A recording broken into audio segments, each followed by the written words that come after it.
Hey there, podcasters. This is Mike J Sersich from Shops Closed. You are listening to the second part of Shops Closed Tournament Mission 2. We were at Planet Chaos on December 9th. That's in Fort Atkinson for a tournament that Tyler put on. Tyler, actually, we have an extensive interview with him a little bit later in this part, as well as we had him in the first part. If you haven't listened to the first part, I suggest going back, listening, getting filled in. If not, I guess you can listen to this one if you want to. But do you really want to just listen to the second part of a two-part series? Let's listen to the first one, or I guess you can just listen to the second one. But without any further ado, here is the second part.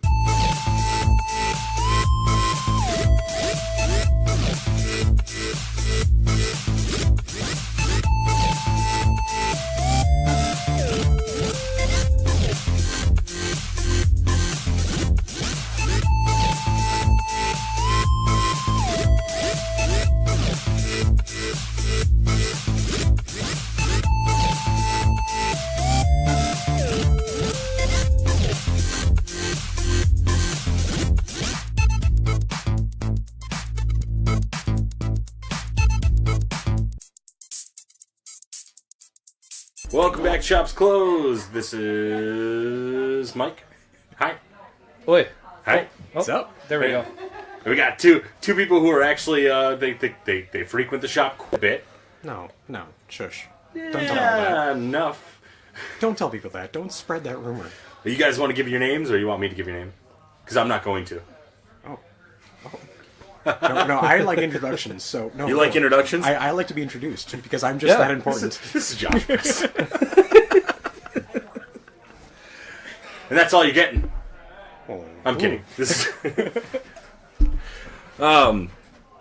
So, tell me a little bit about your tournament experience, guys. Like, I know that I'm throwing stuff out. That's a good sound, right? Yeah. That's how you keep it. Anyways, so tell me about your tournament experience. You guys played the first two rounds, decided to opt out on the third round.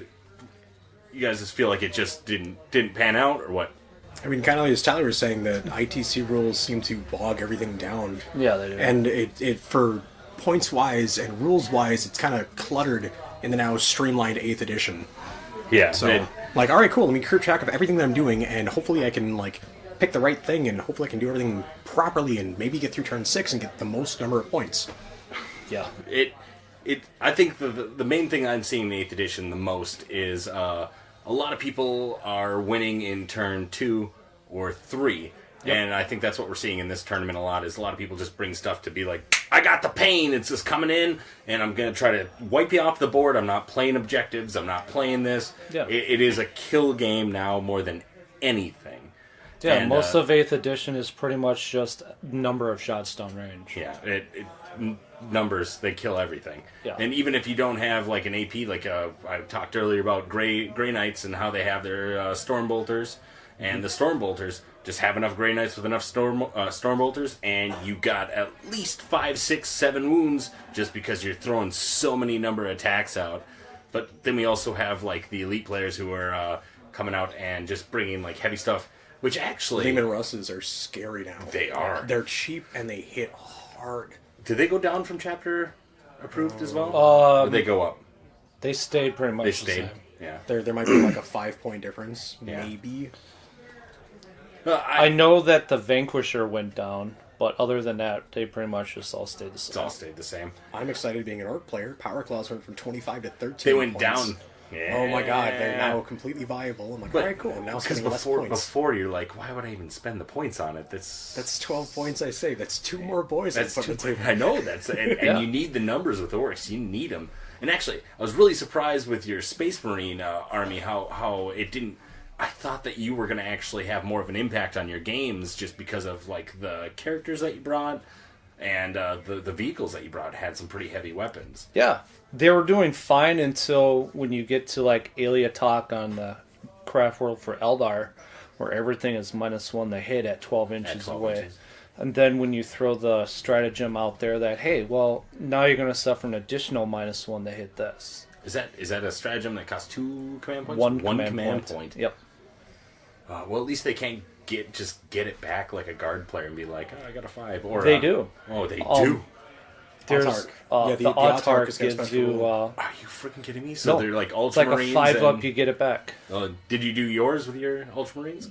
Or did you take a different roll or Gilliman. trait? I used it a couple times, but Yeah. I was only rolling like a 2 or 3 on. Sometimes trying it to pays gain off back. amazingly. Yeah. And other times you're just like, why to even bother taking this army? And with 11 command points, there's just too much. There's not enough out there to use it on. Yeah, and it's really hard with like the single detachment thing that they had for this tournament. It made it so you didn't get as many command points that you could possibly get, because really you could spread it out pretty freaking thick if you play like a normal detachment or multiple detachments than just the combined arms thing, where you had to pretty much just be like, it's this army, this is what you get. Yep. Yeah. So we actually had a pretty interesting conversation out in the, I'm going to call it the lobby. It's really the front counter. But like we were talking about how ITC rules compared to like a basic tournament rule where it was like you were talking about each objective being more of end of turn you get your points. I ran an Our Boys throwback tournament middle of last year, and it was 5 objectives. I 5 went to that points one. That apiece. was fun. Yeah, I just say I prefer the more stripped down tournaments. Like, we've got a smaller setting here, so we don't need to play the larger setting rule set. Let's play some of the off the wall kind of. All right, cool. I would actually like to run a 1,000-point patrol tournament and just kind of come up with these really small, just really small easy, armies. Stop small getting armies. elites. Yeah. Like, just because I think elites and characters. I think are. I'm not gonna say ruining the game. I think it's running the game. They're running the game, and people seem to rely on them so much. I mean, I'm playing orcs, and I've got 2 weird boys for the teleport ability, which is awesome, by the way. and a big mech with a custom force field. Those are my characters. That's the They 5-up invuln, right? Yeah, 5-up invuln. I'm running a That's an Gorkanaut. awesome one too. So So I've got a Gorkanaut, and it didn't do very well. oh, you brought a Gorkanaut with you? I brought a Gorkanaut. Those are fun, but see, there's a difference between someone who comes to a tournament thinking like, "Hey, this is all going to be the best stuff," or it's like, "I think this is going to be the funnest list to play for myself." I've got 180 boys on top of the other. That's a lot of boys. Yeah, there's like 120 more boys, 60 Storm boys are floating around. So there's a lot of things I have to keep track of on top of the Gorkanaut. Yeah. So I brought the list. I'm like, all right, cool. I'm shooting for the middle of the pack. I'm not trying to win because I don't have the time, the money, any of it to set aside to play this. Honestly, we got the other orc player is doing a similar where he has the 5-up invuln. He's been placing pretty high in tournaments, and orcs are like the top 3 armies now in most of the tournaments. But that's it. I currently don't have the models. Yeah, so it's a little hard when you're playing like fun games and you can like change out characters and be like, oh well, I'm using this as this character compared to going to a tournament being like, I don't own that character, so I can't use it. Like I wanted to run 8 mech guns, I just didn't have the money to either buy the G-Dub ones or find a functional proxy that looks close enough to the mech gun. Yeah. So I ended up like, all right, cool, didn't quite get it working, and let me change it out for the Gorkanaut because I own one. And you're one of the few people I know that have a nice Gorkanox, actually. I'm not saying that's a bad thing at all. I'm just saying, like, I wish more people would play with more of the models, because I'm getting tired of the fucking spamming of like regular, like not regular units, like elite units, like just.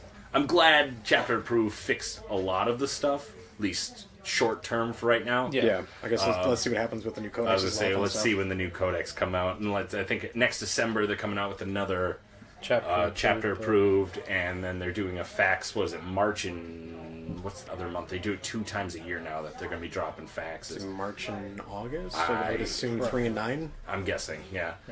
But yeah, that's awesome that they're doing it. You guys feel like. Did either of you guys pick up the chapter approved book? Yeah. You both did. Ooh. See, I don't have a codex, so I'm like, ooh, they're going to give me a warlord trite, and I've got 2 pretty good stratagems, like mob up. Yes, thank you. I have 2 like depleted units. Put them together. Is that what mob up does? Yeah. So you got like 10 guys, put them into one, make them 20. Yep. That's cool, and then man. The Daka, which allows me to like re-roll, or any roll of a 6 to hit allows another attack. Oh, that's cool too. You got units of bikes, which I'm looking at getting my hands on a big mob of bikes. Like, all right, cool, I've got 6 attacks. Every 6 for Yeah, the hits, well, I know I'm generating more attacks. And I think the orc bikes are the only bikes that I've seen that look like they would be worth taking. 27 like, points for 7 shots at 12 inches, 6 shots at 18, at strength 5. That's a pretty nice. Yeah, they're short range big shooters, and they got 2 of them. Yeah, and because like every other army that I see that has bikes, like you don't see Space Marines with bikes anymore. Nope. You don't see Well, they got rid of Eldar with their jet bike things They got as rid of the much. Jink As rule. much. They got rid rid of of the rules, Jink so a lot of people are rule, now which are shelving them. Got rid of a lot of any kind of like things with the old school skimmer Yeah. rule. You know, people were just overplaying that Jink. rule. Yeah. Jink is what I made still bikes. try to jink every time people get mad at me or go to ground. I love that one. Yep. I'm going to ground. Dude's a tank. Yeah, it's on the ground. I'm kind of disappointed in the way that they did terrain and how they completely got rid of all the cover saves and all that stuff. Yeah. I mean, as an orc player, I'm like, dude, I got a 6 up armor save. What am I supposed to do? I mean, I've got mobs of them, but if you concentrate fire on 2 of my units, they're both gone. The only positive thing about the ITC rules is that first floors, you can't see through them either Right. way. So if you had something that you wanted to hide and you had like a first floor or something, you can at least hide it behind there. But here we don't have that much terrain. We don't. We So, have. I mean, we have I- good like. I think we've got like 4 or 5 tables worth of like, all right, this is a good spread of terrain, but Where we it actually spread has it like across ruins, 10. like not as much as just like, hey, I got trees. Yeah, oh, so you got when we're trying trees, to that's when we're good. trying to spread it across 10 tables, it's just the size of the venue and what we currently have available. I know a handful of us are working on making more terrain for the for the shop, but it's It's hard, man. Like I tried to make some terrain, and I think you guys already seen it. They were awful. I They were mean, awful. they were amusing. I did enjoy them. The building was kind of cool. It reminded me of the Ghostbusters building. The giant like The one that was 8-story. really too tall. Yeah. But that's I all right. enjoyed that. I wanted to stick that in the middle of every table I wanted to play. Like, oh my god, I want this giant sky tower. It's just come on. skyscraper. Why not? Before 8th edition came out, we were thinking about doing what was the smaller combats? What the hell was that called? Kill team. Yeah, kill team. We were thinking about doing a kill team thing. Like, you ever seen Enter the Dragon? Where it's Bruce Lee and he has to go through different floors. Oh, yeah. We were thinking about that. We were like, man, we should just do a kill team thing where we have that, and it has each floor you go up, it gets like more difficult, but it never happened. I mean, a 2x2 on like 8 levels tall would be awesome. Yeah. Bring like 500 points of the Marines and just try to work your way to the top. And at the top, you're like, all right, cool, I got a squad attack Marines left for the bolters. Oh god, that's a dragon. Where did the dragon come from? This is 40k. They don't exist. Well, sorry, do man. now. It's a dragon. Since the AOS rules and the 40k rules now interchange, we brought a dragon. We brought a dragon.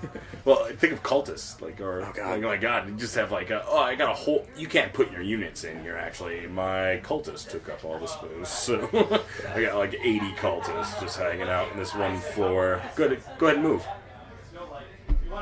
That didn't work that well. You guys actually, Josh, you're the one who ran the Apocalypse tournament that I wasn't able to make it to, right? Yes. How did that go, man?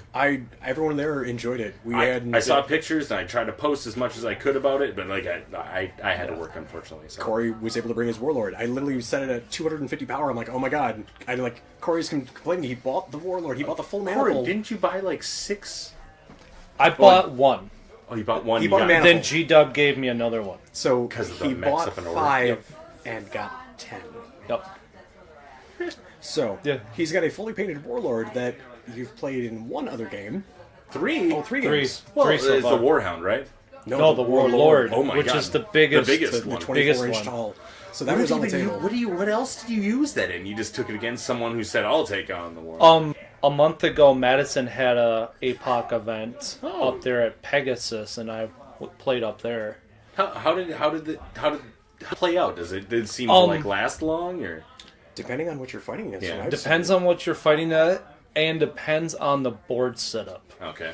Up there, Madison was pretty much just Dawn of War, which means everything had range on it. So Which means everything just shot at it. Because why not? It's the biggest thing on the table, right? Yeah. I had mine set up with a 4 foot wide. Yeah, it was 4 foot wide by 12 feet long, and we played the long way. So I put a 24 inch no man's land kind of at an angle, like I can't remember what the hell that's I can't remember called. what it's called. Vanguard. Vanguard, Vanguard. yes. Yep. Vanguard Assault stuck that right in the middle, and then so there's a 24-inch no man land, but you could stick everything 12 feet apart if you wanted. He stuck his warlord way at the back end, and a lot of the other super heavies on their side were way in the back end. And So then- they've got range. Yeah, but they the don't, Warlord you don't have to deal had with the range small on stuff. everything that was out there. So But that, I really wish I would have been able to make it. I haven't been able to play a good APOC game since, like, it's been like almost Well, 2 years. right now we're kind of up in the air. I want to run another one by March. March? Sometime in March, I want to get one up and running, just an APOC game. Yeah. I think 8 players would probably be a good... How many plays did you guys We had have? 6. we had We had 6. six? That was That's that was a not nice bad. balance. Yeah. Well, each I person think brought 250 power. 250 power? Yep. Okay, Yeah, you get power one points. player had 150 on the Chaos side, so we let them rerun their Warhound when it dropped. So it went down turn 1, and then you they got brought to it. bring it They back brought in. it back on turn Oh, 2. cool. And it lasted through turn 3. Yeah. Our house rule, which everyone seemed to enjoy, Oh is man, if, that was awesome. if it has the explodes rule, it automatically explodes. Automatically explodes. No roll for the if it explodes on a or roll of a 6. No, it explodes. explodes. Max damage, distance. max distance, max damage. So we So actually anything that had like the 2d6 like range. Was- It's 12 inches. 12 That's- inches. The 12 Reavers inches, and the Warlord are 18 inches. and it's Yep. like 6 or 2d6. So 12 Holy damage. 12 mortal wounds. Yeah, That's so we much. actually Yeah. at the end of turn 1 at the end of the first shooting phase, on turn 1 we had ripple explosions. We had to deal with. All right, this got shot with the shooting phase, so this explodes, and with the damage being caused by this now explodes, and like we had a transport in the middle of it. A Reaver actually got in a combat with something and threw a wave serpent. transport. Yep. I love the idea So- that they can throw shit. I mean, Yeah, it's a that's Reaver. the best. Yeah, so the Reaver picked up the wave serpent, threw it against the plague tower. It exploded. The guys inside dealt with that damage. And then The plague tower went up. Then took the damage from being hit by the wave serpent, and then the wave serpent exploding, and then it exploded, and everything that was inside of it. Like that was where the rule kind of got in question. Like, all right, where does this happen? How's the timing? Like, all right, cool guys, ripples. This is what's gonna happen. It's kind of like watching a stone go into. Yeah, exactly. It's kind of like sitting on a stone. What happens when? All right, what caused the explosion, and what's currently on the table, and what was this, and like. It was like a half hour for us to deal with like 4 explosions and what would happen when. I want to go drink. Drinking sounds like a good idea right now. Yeah. I need money. You need a drink after all that. Yeah. Turn 2, both games. I mean, granted, second game we get to turn 2 and I was down to 9 boys and 2 weird boys, and my big mech was like shuffling back trying to get a force field around my weird boy. Like, all right, you're not gonna die so horribly this time around. Hopefully. Hopefully. Shuffle, shuffle, shuffle. And mega armor. Shuffle, shuffle. I got a 4-inch move. All right, cool. Shuffle, shuffle. Well, hey, thanks Cory. Thanks Josh for sitting in here with us. problem. Make sure, I'll make sure. I'm not going to make you make sure. I'm going to make sure that I'm here at the next event that you host, Josh, because this place is something that I want to make sure that we're trying to make flourish as much as possible, and any advertisement is awesome. Yeah. And I'm talking about the shop, not about my podcast. I honestly, that's half the reason why I do this, is because I love coming here. I love the people that come here, and honestly, like, Carla's awesome. Yeah. Like, we couldn't find a better place to go and a better place to play with people. That Carla puts up with our shenanigans. exactly. If she can put up with us, she can put up with anything. But again, Cory, Josh, thank you so much for coming, or thanks for stopping in and talking to me for a bit here. Yeah, no problem. Thank you. Join us again in a few moments, I guess, for some more interviews and stuff.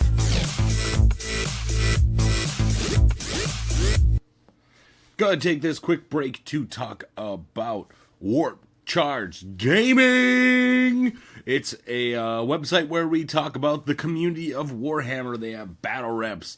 They got list breakdowns. They got videos. Check them out. They're awesome. WarpChargeGaming.com. We have one of those people on our show who are running that site, and his interview is going to be one of the last ones on here.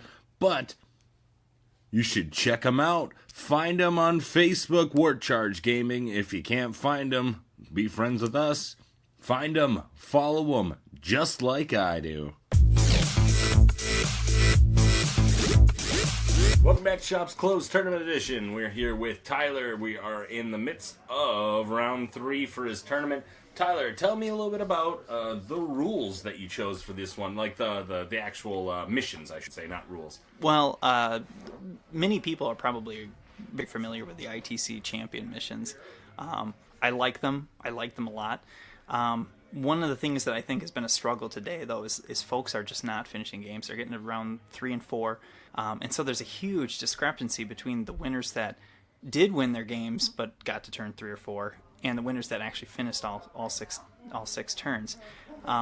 In the future, I might have to do something that makes this, it's still competitive. We only have 18 people. I mean, this isn't like a national level event. It's a little bit smaller scale. But really, at the same time, 18 people is still pretty impressive. Yeah. I mean, absolutely, it's impressive, but it's not like 100. You know what I mean? So, so we don't need any like complex brackets or anything like that. So, I think in the future, and don't get me wrong, I love the championship missions. I think they're the best 8th edition missions that we could use. Yeah. People are scored during the game. It encourages people to move quickly and get their games through. No slow playing. If you table your opponent, you don't necessarily get full points. Oh, you don't? Okay, no. I wasn't sure. I was actually going to ask you that.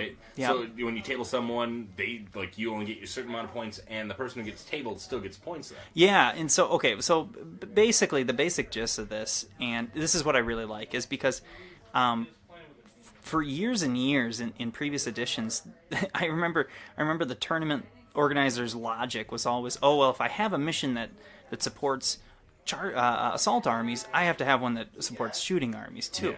And then in 5th and 6th, mostly 6th and 7th, big time tournament organizers started asking like, why? Yeah. Why is that not to be the case? And so I think in 6th, 7th, and 8th, myself included as a TO, I started to think, well, we really don't need missions that support those two builds. We need missions that have both killing objectives and spatial objectives. You got to be somewhere and you got to kill something. That's the essence of Warhammer, I think. Yeah. And so, that's how you should play the game out. Yeah. A lot of people just go for like, hey, I tabled that person. Yep. And at the same time, you're Yep. like, that's awesome, but like you're supposed to be going for points. You're supposed to be going for objectives. It's more than just Yep. kill the other team. I want it to be there's got to be an element of playersmanship. Anybody can build just an army that just will destroy. Just drop in, deep strike, and destroy everything. And this is one of those things where if you just ignore if you ignore the objectives and you go and you just table the opponent, you're going to miss those rounds worth of objectives. So basically how this works is you get, at the end of your player turn, you get a point if you've killed an enemy unit. Then you get another point if you hold any objective. Okay. Then at the end of the battle round, both players' turns, top and bottom, you get a point if you hold more than your opponent, and you get a point if you have killed more units than your opponent. So there's 4 available. So the missions are the missions are all the same primaries, except for each one has a bonus. Like one of them will require you to hold the middle objective and then your opponent's, and you get a bonus for doing that. So there's ways to get 5 per round. And then the cool thing I liked is that you choose your secondaries. You want to choose secondaries that match what your opponent's going to be like. And that actually gives you a little bit like 4 corners was one of them. Yep, recon, have at least a unit partially in each table quarter. Like That's one. Just being able to I like that in tournaments. Yep. I like the opportunity to choose your secondary objective to actually make it so your army's more effective in the tournament. And one of them that I think is really balancing is the Reaper. And I've taken I think every time I played this, I played against Guard or Chaos, I've always taken the Reaper because they have 10-man cultist units. What it does is it awards you 1 point for every enemy unit 10 men or over that you kill. Yeah. 20, you get 2 points for anything 20 or more. So if I play Orcs, if I play Guard, if I play Chaos with cultists, I'll take that, and that's easy money, right? I think that's probably one of the best options that you can actually have is the secondary objective being something that you can choose. The first objective is hold these objectives or kill points depending on what you're doing. And then it also, like how you said, every round you get points. Yep. It's not just like, I held these until the end of the game and I got 15 points for it. Yep. And honestly, I think it makes it more competitive, and I think it proves like not the real players. That's an awful thing to say. I'm going to say it dynamic players. Dynamic. Thank you for helping me out there. Yep. Yeah. The more dynamic players that come in here and play, because like there are some really good players that came in here today that didn't do that well, like point wise. Yeah. But at the same time, you're like they're not finishing games. Like They're not finishing. That's a huge one too. It's like it's incredible to me because GW did everything in their power to simplify 8th edition, but I've just noticed that it takes longer. The intention was they said, yeah, this should take you an hour and a half to 2 hours, but man, I mean, we are pressing 2.5 hours. It's nuts. It's over. Yeah, I know. So no, we're pressing 2.5 hours plus for 3 rounds. For 3 rounds, do you think slow playing has a lot to do with it? No, in fact, I think it's because they've stripped down the game to such a rudimentary level that it takes a lot of brain power to avoid just cataclysmic firepower. Like, I can tell you, like, I've played since early 3rd edition, and I mean, I started playing when I was a middle schooler, and I don't think I've ever been more stressed. About making lists about like what's gonna survive. Just in game, just in game. Like I've had the most stressful games in 8th edition. 7 months old, 6 months old, and I've been more stressed in these games than ever before because you can be wrong and make the wrong decisions before the game even begins. No, what do you mean by that? For example, well, you don't have to give me a bunch of examples. No, I mean just at a rudimentary level, like I think there's 2 kinds of armies in this game, and I think there's on one hand it's one that can get dropped on and destroyed, and then there's the other one that can sustain it, or players that know how to deploy correctly and deploy deep, or mitigate being punched right in the face, and that's really what it's about. But there's just a lot of brain power and a lot of stress involved with just simple deployment, just a battle plan. Because the game is so simple that you can lose in deployment. In a good opponent will pick you apart. Yeah, and I've been noticing that in like this edition, 2nd or 3rd turn, it seems to be like either it's to the point where like you got 3 units left and they're like in shambles, or game's over. Yep. Like and I think the thing is that they're making it so simple to the point where it's easier to bring in these elite armies or these spammed armies, and knowing that you can still impact the game so much more than someone who's just like, I brought these units because I like these units. Yeah. And that's tough. I think that had the adverse effect of what GW had intended. I totally agree. Like, but at the same time, like I've been saying, this game has been growing more and more. Yeah. And I think that the simplicity of it is what's making these people come into it and be like, hey, I can play this game and I can still compete with people who have been playing for like you've been playing since 5th edition, since middle school. I'm not gonna throw any dates out here, but it's been a while. Yep. And like someone could come in, and I'm not saying someone could just beat you. But I mean, it's very true. I mean, like I said, like compete with you at this almost not the same level, but at a similar level, just because it is so simplified. But on the same token, though, that the argument though is that a new player will just deploy all willy nilly. Yeah. And a good player, and like Oliver Smith is on top table right now with a Chaos Army, and he's deep striking mutilators who have newly point dropped unit. He's got 2 units in mutilators. He's got a 6-man unit of terminators. What the fuck? I know. Sorry, I know. Just had to add that. I know. Yeah, mutilators. It's hard to believe I'm looking at fine cast mutilators on the table. 6 terminators, 9 obliterators, Abaddon. It's a bomb list, and then he puts cultists out, and he has a big cultist unit and 5 little ones, and it's one of those things where we've had some really, really good games in the past because I also run heavy reserve. Like I think I'm most of the time he's 9 reserves in, 9 on the field. I'm 9 out, 9 in, and it's a really tactical game. And a lot of times even for friendly games, it's taken three hours for us to do. I'm pretty surprised that most of these matches are not making it far into it because like you said, you can make a game last 3 hours, but that's also getting like turn 6. Yeah.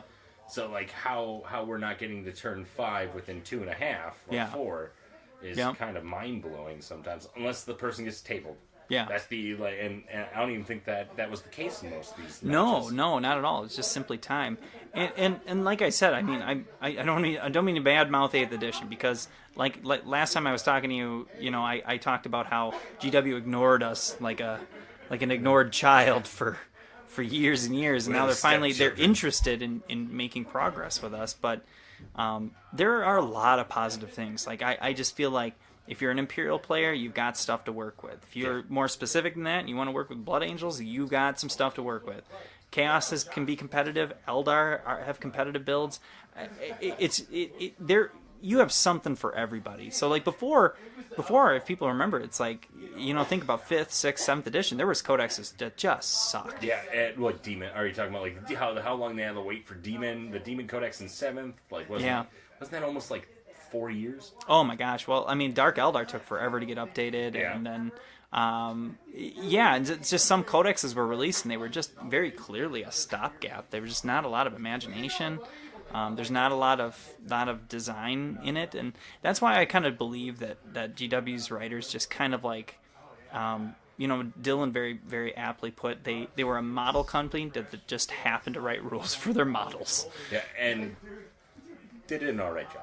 They did okay, but nowadays they realize that, oh man, shit, like rules sell models. Yeah. That's all there is to it. I mean, really, I don't think drop pods, like we said, I don't think drop pods are just cool, and I'm just going to go buy a bunch of hexagons that fly. Like, come on, like, it's so, yeah. I was trying to think of another example of. I think of all the shitty Eldar models I bought from 1997. Demon, the Demon Prince it wasn't a Demon Prince. Was it Demon Prince? They had, remember those psychic cards in 7th? Yep. Where like it was like, oh, flip this card, you get a Demon Prince on the board. Why? I know. Because we wanted to sell more Demon Princes. Oh yeah, well every Chaos player needed a Demon Prince because we killed something in a challenge. You needed a Demon Prince in a spawn model. Need at least 2. Well, I just think of all the dumb things I own just because they're good. I was trying to throw that douche.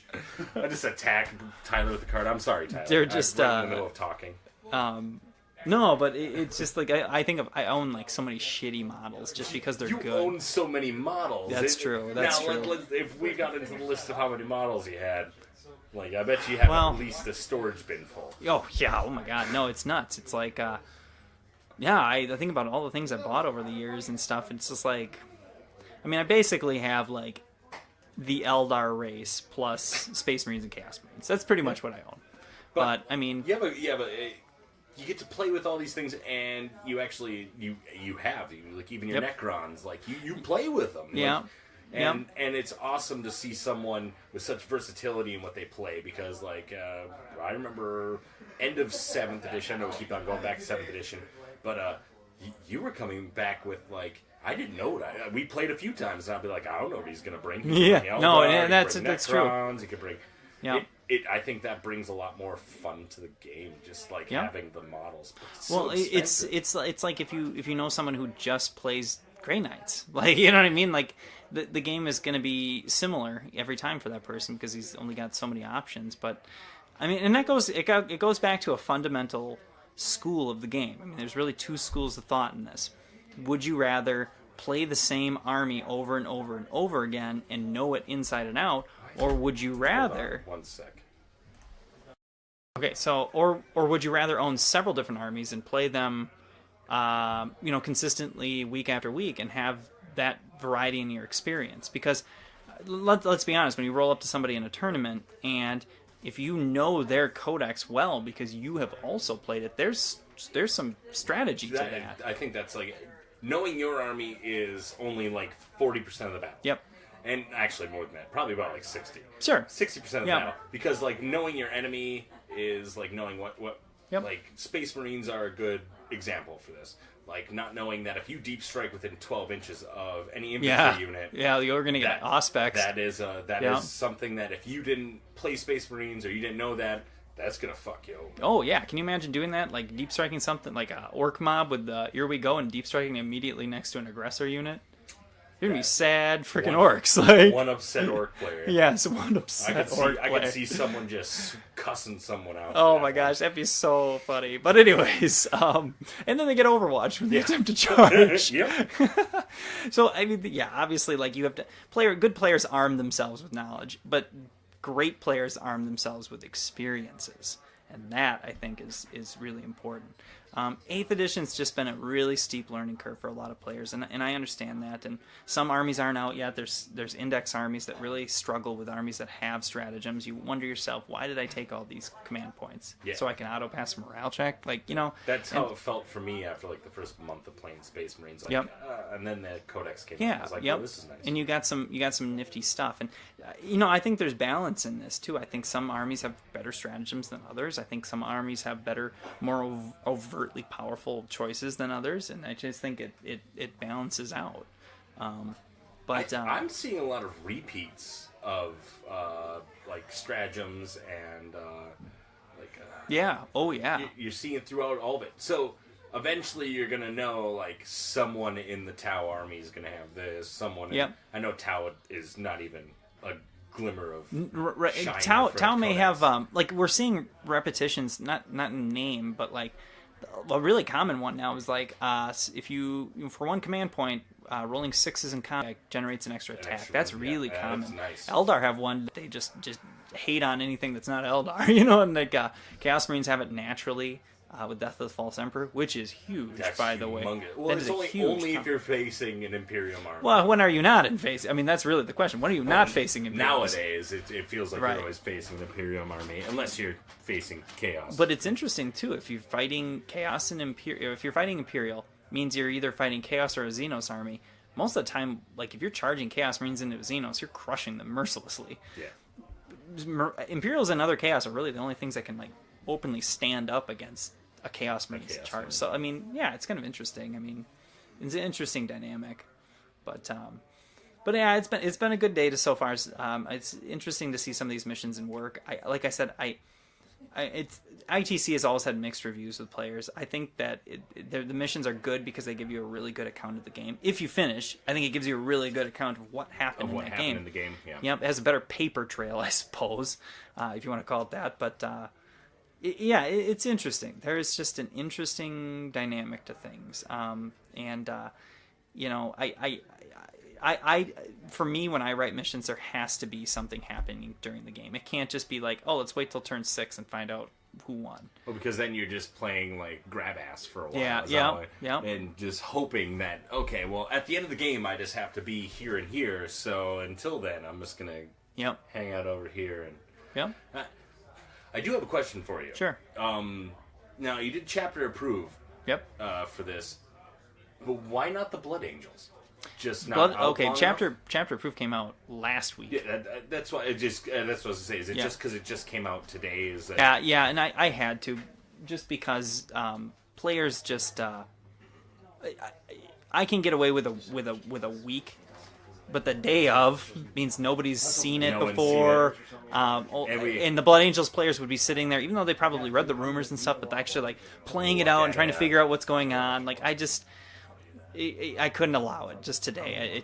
I wish I could. I love the book. I'd love to give those people that option, but I think allowing chapter approve and making all their Premier stuff cheaper and some of the options is good enough. It's a good compromise in my box. Yep. We did have two of the players tonight were actually Blood Angels. Yeah. And well, one of them didn't do the hottest, but did the other one? Was it Devin? I think Devin's done pretty well. What's interesting too is we were talking at lunch and. Just with the stratagems and the options available, I mean, he doesn't have a lot of jump infantry in his army. He's got 2 librarian jets, I believe, but he doesn't have a lot of options in his army, or a lot of jump infantry in his army. And so now with the new stratagems, you'll be hard pressed to find a Blood Angel army without a stratagem. Yeah. Why wouldn't you want to take advantage of this? Yeah, it's So no, I think he's done pretty well. He's got a lot of flamers and burners and stuff like that. So Drake came here and like I saw his list, I played his list, and we talked. And the only conclusion I came to is like he just paid too much for a model, like too many points for a model. you didn't round it out enough. He thought Yeah. that it was going to be something that was going to be like, no one's going to be able to blow this thing up. Yeah, well, he needs more screen too. He does. The The screen is a big thing. I think Space Marine Scouts are one of the best troop choices in the game. I firmly agree. Yeah, now, and they may because not kill they might not kill a single thing in the course of the game, but they could still win you the game. and they'll just hang out, especially if they're Yep. getting shot at. Yep. No, they're good. No, they're a great unit for 55 points. I'll take that. I actually really want to try because we were talking about the aggressors. Yeah. Yeah. I really want to try some aggressors. I think that's going to be like... Yeah, well, Dylan and I both joke about that. Some of these Primaris units, like not necessarily Hellblasters, but certainly aggressors, are Codex Raven Guard, because you pretty much have to infiltrate them to make them functional. Yeah. But aggressors are kind of an interesting choice because they have dropped in points. They're about 111 or something like that right now. Yeah, which is something. really good for three of Yeah. them. But it might be a unit that's worth like hiding somewhere turn one if the enemy doesn't have any ignore line of sight shooting. Like if you're going to get Basilisk if Yeah, you're hiding Basilisk are hiding gonna- behind there. But Unless you have something that's like a higher priority. Yep. Because honestly, if you have 3 units on the table, most people will go for the bigger thing. Unless they faced that unit before and had problems. Right. Kind of like what you were saying. It's more of a learning thing and experience yeah, than actually like, oh, I read the book. I know how this yeah, works. yeah. Or I read the internet. Yeah. Yeah, right. I mean, and that's harder to do. That's harder to do now. It I is. think. I think I've seen people who have really good net lists and they make a mistake in deployment and they get blown away by something else and it's nothing only takes surefire. one Maybe that's why I mistake. feel so stressed in this game too, because there's just nothing Around guaranteed. every turn, Anything around is every vicious. turn is some kind of danger, and depending on how well you can handle that danger. Yeah, well, it's I just can things see are you being stressed so out about it. destructive. It's just so destructive. Good armies nowadays just seem to be able to kill anything you really care about. So, yeah. But again, like I said, I like the ITC missions. It makes people have to be somewhere and kill something, which is Well, that and it goes towards your ITC points if you win or if you place, isn't it? Or you Yeah. just points? How does the ITC point system work? which you in can the give me- tournament, yeah, in the like- tournament itself. Well, isn't it ITC? Isn't that an overall? like- Yeah. Well, we're just using its missions. You Okay. can report scores, and then you'll earn points according to how big the event was, whether or not it's a GT, that sort of thing. And so you can be the best guard player in your region, that kind of thing, which is kind of cool. I think those are really cool things to shoot for. Yeah. Well, there's talk online or two about a Wisconsin-based one too, which is kind of neat. Honestly, we should have one. Yeah. I follow a lot of things on Facebook when it comes to Warhammer, and most of the stuff that I'm seeing is coming from Wisconsin. Now, I am also on like 3 Wisconsin pages, but I'm also on like Yeah. the regular Warhammer site. Yeah. Like, they talk about Wisconsin a lot because we have a lot of activity. And, Yeah. Honestly, I can see why we would want to have something in Wisconsin that says like, "Hey, I'm the best player in Wisconsin for this." You're right. That's cool. I mean, like, and it's getting better. It's getting better as Codex has come out too, where it's like, it's a big deal if you're like, I am the best Space Wolf player in Wisconsin. That's kind of cool. I mean, it is cool. But the challenges with doing something like that, I think, are twofold. I think the first challenge is that the geography of Wisconsin itself, because our population's in the bottom in the south, and that's the thing. Like between Madison and Milwaukee, and now us in the middle with Fort. We've run 4 events since the summer, and in Madison's I think run 1. Milwaukee hasn't run any. Lacrosse has run 1. I think Oshkosh has 2. And it's just interesting because I feel like if we got all these major outlets on board with this, there would still be pockets of players. Like I don't know, I'm not sure that all the Eau Claire guys or all the Oshkosh guys would come down to a tournament in Madison. Yeah. And then the Madison people would return that favor. And so I'm that's one of my concerns with Here's that. your platform. You get to say it right now. Oh, sorry. Yes. No, Oh. you get to say it right now. Like to speak out. Tell Okay. these people. Tell the people what you want. No, well, I mean, like I said, there's just 2 challenges. The challenge is geography, and it's like people who are willing to travel. I don't know. I don't know. I think there's a group that's willing to travel, and there's a group that's not. And doing a Wisconsin tournament series may obviously promote people to travel, but it will also favor people who can travel. But it will also favor people who live in areas that host mini tournaments. So kind of like being around Fort Atkinson. yeah, kind of like being around Fort Fort Atkinson. Atkinson, because I'm a total loser. That's why I like. Oh, sorry. Why'd you bring him Are in? you guys doing a podcast? I apologize for that. That's Oh, Brian. jeez. Did I interrupt you guys? Actually, Tyler, someone was it John? Is that his name? Miller? Yeah, I think John needed you out there Oh, real quick. sounds good. So, Go ahead. Hey, thanks again for talking to us, Tyler, and we'll be right back with more interviews and stuff.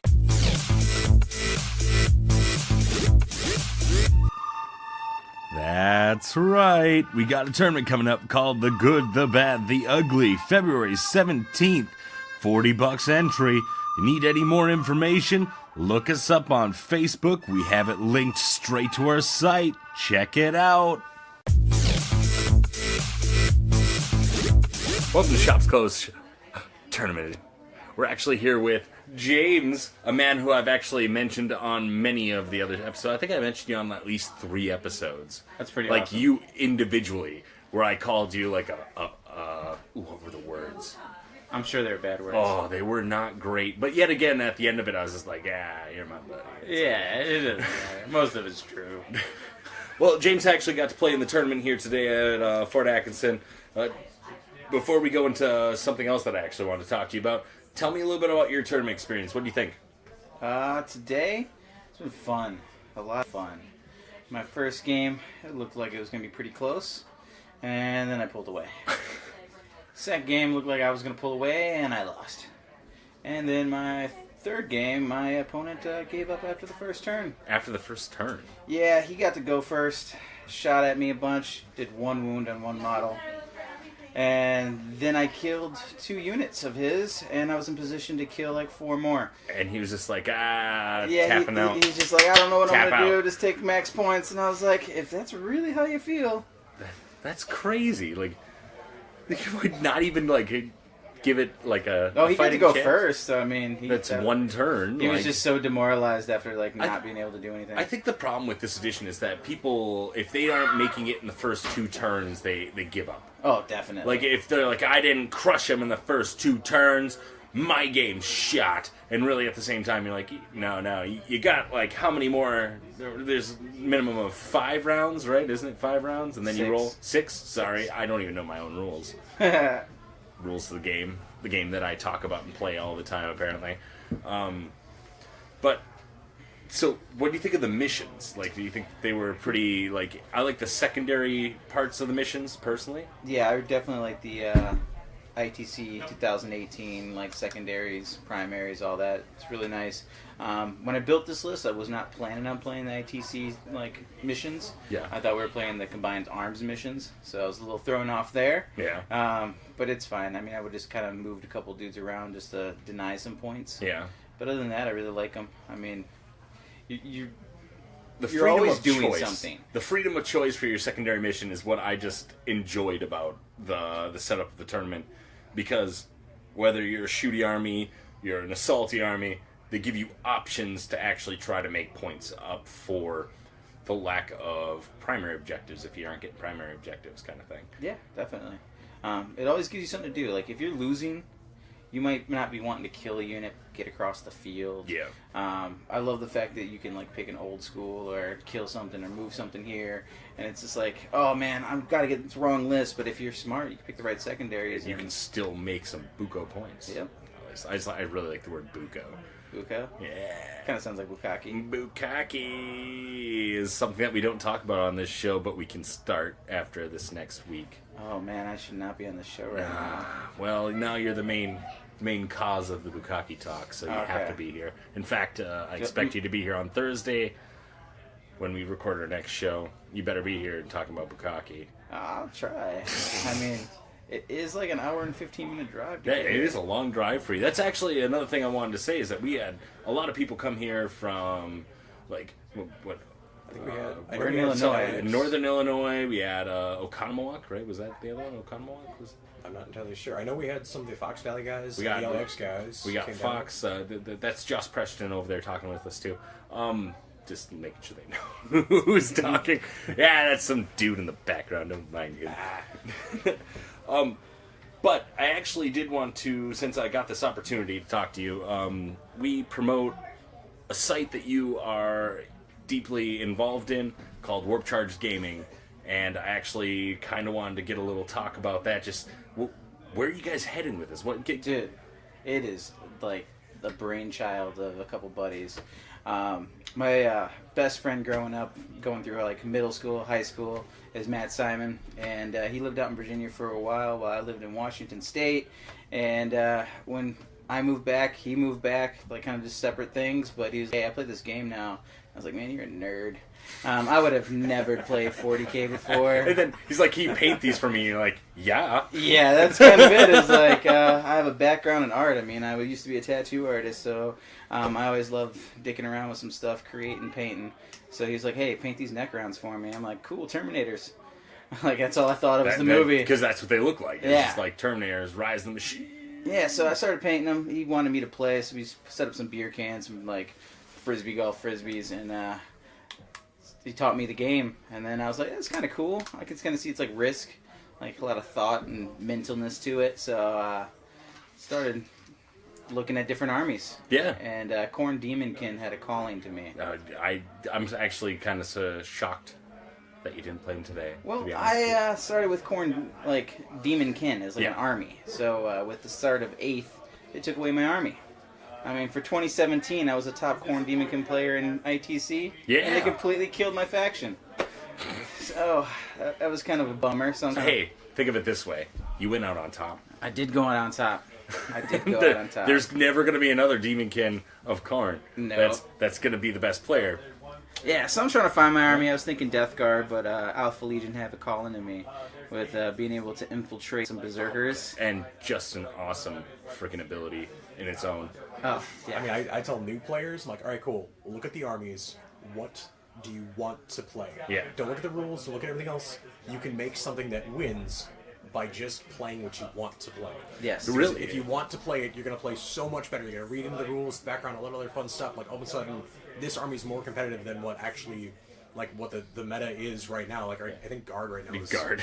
Guard's huge, but there's other lists out there that will walk all over them if you build them right. Yeah, Assault is just my thing. I mean, that's why I like went to Khorne Demonkin. The models look cool. So Alpha Legion allows me to kind of get back what I kind of missed. But you can still take like Demons of Khorne or the Mark of Khorne on stuff and the get like the that extra synergies attack is not the same now, No. as it was in 7th. But my buddy Matt, he played out in Virginia with a couple guys. One's George Rollins, he's a musician.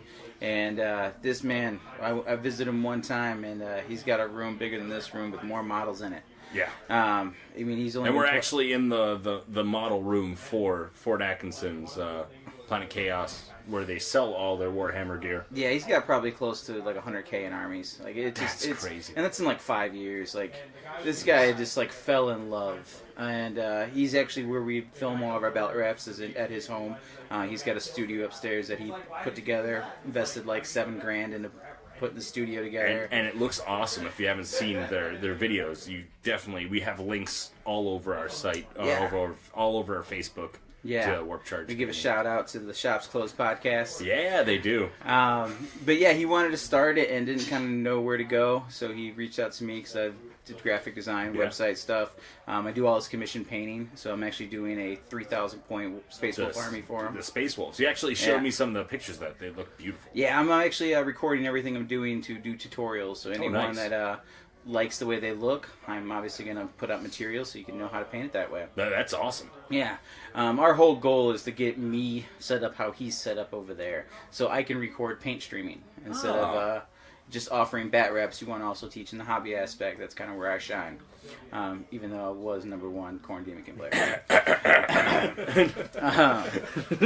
So that's kind of where we kind of started. But there's a couple of us. I mean, he's got just a whole crew up there. We have a Facebook chat of probably like 20 of us that play tournaments, narrative games, just a bunch of different stuff. and they were at Nova. They're coming out here for Adepticon. I'm sorry. Go. Yeah, no, it's cool. It's we're just looking to grow it into something. Big inspiration is obviously Frontline Gaming, Mini Wargaming, Long War. Honestly, I look at what you guys are doing, and I look at what they're doing, and I think that you guys are doing it, and I'm going to say this. I don't care if it's against popular belief. I think you guys are doing it better. That's our goal. I mean, we don't have the same equipment. We don't have the experience. I mean, he's been playing the games for 5 years. I've been playing for maybe 3. Hey, you know what? It doesn't take experience to actually get something good. It's the not just the quality that you're giving out. You're also giving out mass amounts of like media content. Like you like, what is it? 2 reps per? We put out 1 to 2, at least 1 to one 2. a week, but we try for 2. And that's something like I even struggle with doing this podcast, where it's I do it every other week, and it's something that when you start seeing people who are dedicated in putting something out like weekly and keeping up on it, and not just like the battle reps, you guys have army breakdowns, which I thought was fucking awesome. Every time I go onto that site and I read one of the army breakdowns where it's like, this is a list, this is what's really booming, and I think that's what's really driving the force of Warp Charge Gaming, personally. But I could see you having other opinions on that because you're directly involved. Yeah, no, I mean, we're just trying to grow like other people that are doing the similar thing. We just feel we have a lot of collaborated skills and other adventures we did in life beforehand. You guys have a killer staff on too. Like most of the people that are, if not directly involved in this, that are just like indirectly involved, have a lot of experience. Isn't Matt? Was it Matt I should actually take notes and next time I do this stuff. Wasn't he like the top player in his tier too? Yeah. Yeah. What did he play again? Necrons. Yeah, he was the top. That's the Matt that's here, right? Yeah, he was top for like the whole Midwest area. Yeah. See, and you guys have a lot of like. You say you don't have experience, but when you're saying top Demonkin, top Necron player in the area, like Wisconsin's booming with Warhammer stuff. Yeah, and I know you not guys. Dummies. It's all in a book. You just read a book. You say that, but I know a lot of people who would beg to differ. I think a lot of it has to do with just knowing not just your book, because like with you being so involved with Warp Charge Gaming and being in so many tournaments, because you come to almost every one of our tournaments. Yeah. I think you say you down talk your experience, but honestly, the amount of experience that you got in 3 years is more than the average player would get in about a year. Yeah, I'm the type of person Like, when I pick up a hobby or start to do something, I just dive right in. Yeah. Like I'm 100% all the time. Like there's no like slow speed. It's go as fast as I can.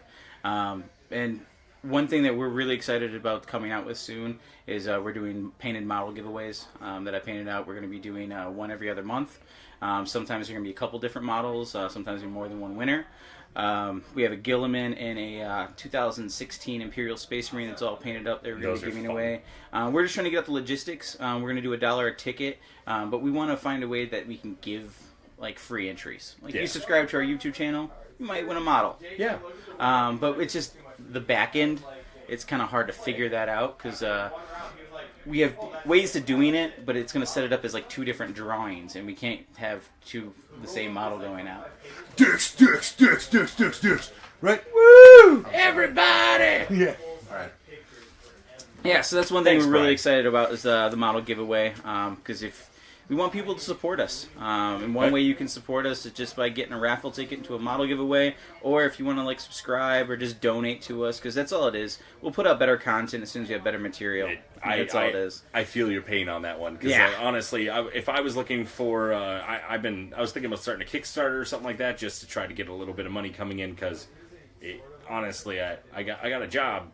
It don't pay that good, and this is something I kind of do in my own free time, which is similar to what you guys do. And it's something that you're taking up, you have a passion for, and you're taking it and you're putting it out on the shelf, and it's hard to fund something like that if you don't have like expendable. Yeah.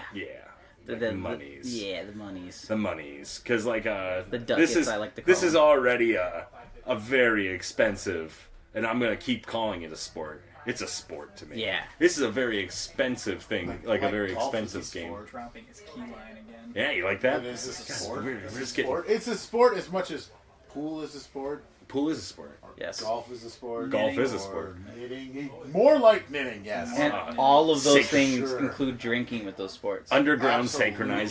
synchronized knitting. That's my game. Synchronized knitting. Dude. Underwater synchronized knitting. Problem with drinking and knitting is if you poke yourself, your blood will be so thin, Yeah, you'll bleed just out. keep going. That's a dangerous ass sport, man. No one's they don't tell you that. They're They gonna don't leave tell you you there. that. They're gonna leave you in the I field. swear, of the 100,000 people that die from alcohol poisoning every year, it's got to be like 40,000 die bleeding out. Oh no! Yeah. Brianna died. I'll tell you, that's the No, problem no, with no. hobby. That's the problem with being a hobbyist and drinking at the same time. Exacto nights It are isn't- fucking You're drinking hard murder. alcohol and you skim your finger, it's blood for the blood guy. Yeah. Like, Oh, yeah. It really is. I've done that before. I prime my models with blood, honestly. When I must have been a high schooler. I think I cut my finger open. I consecrated a basilisk with blood. It was a renegade basilisk. It's awesome.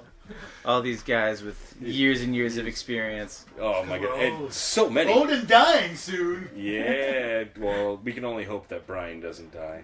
Yeah, so that's kind of where we're at with Warp Tribe Gaming right now. Just trying to make it happen. Well, I just want you to know that we are 100% behind you on this one, and I'm not I joking. know this is a podcast, but my hands are raised. Yeah, that's for all the visuals that people want to see from this podcast. His hands are raised, and he's pumping them now. That's nice. But I don't know if you noticed, but we've been plugging Warp Charge Gaming every episode for the last 3 episodes, and I plan on doing it continuing throughout because it takes a community to run Warhammer. It doesn't matter if I don't know. I got nothing really. Like it doesn't matter what you play, how you play. Like They say rising tides raises all boats. there we go. I like that one. Yeah. Thank you.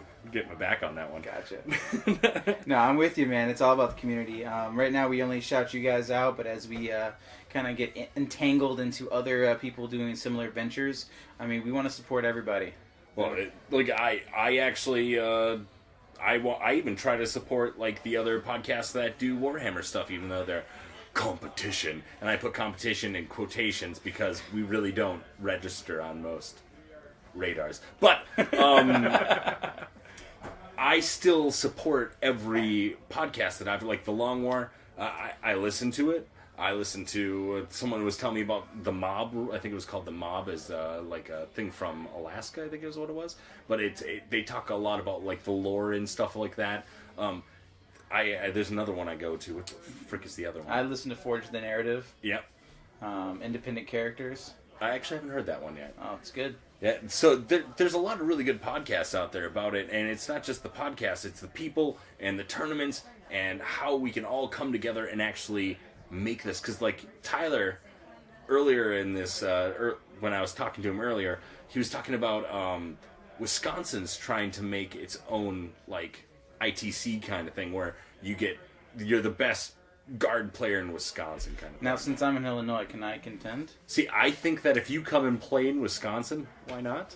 I mean, I literally live on the border. I can That- throw a that- rock into Wisconsin. You literally come to every Wisconsin one that I've noticed, except for like some Oshkosh ones. Yeah, This is very- if you're getting 4 or 5 hours away, I'm that's a little bit it's got to too be a GT. I mean, otherwise I'm not doing it. much.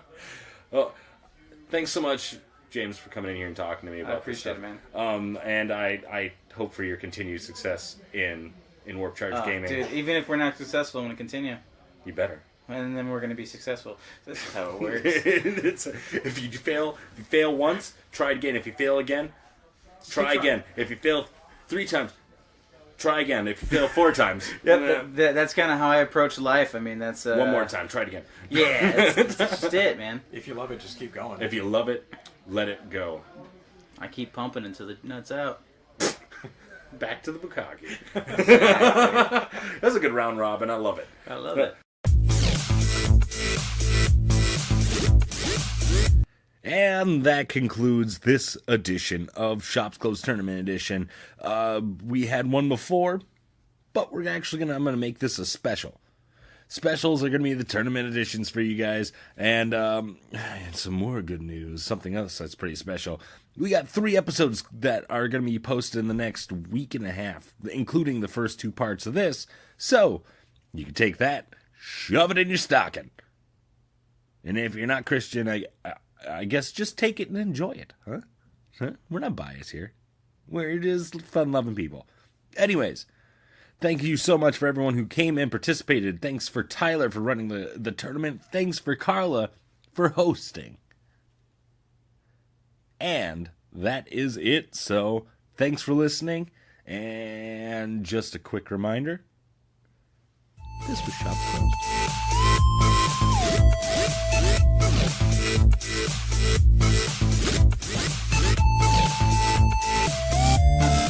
Shops Closed is an Insert Name production. Look us up on iTunes or follow the shop on Facebook or Twitter.